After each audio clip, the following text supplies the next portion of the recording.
What are the toughest work gloves? I'm trying to find out because it seems like I go through work gloves each and every year or at least once a season. Then I'm wearing out the fingertips. Typically, that's what happens to my gloves. They'll get a tear in them after, working in the garden or working on projects around the house. I don't have a farm, but I do have some acreage.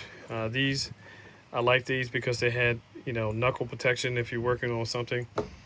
Uh, I do come across thistle and thorny weeds in the yard, and I need tough gloves.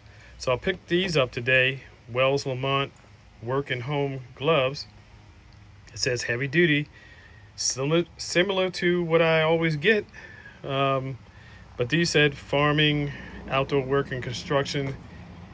Hopefully, they will last longer than a season. But does anybody know or have a suggestion on the gloves that they use and found that they are more uh, rugged or can stand up to more than one season or 1 year around the home?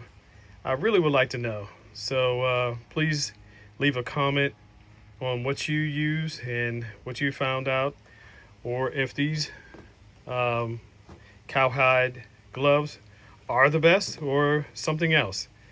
I would appreciate it. As always, thanks for watching. Please give a like and a follow, and have a great day.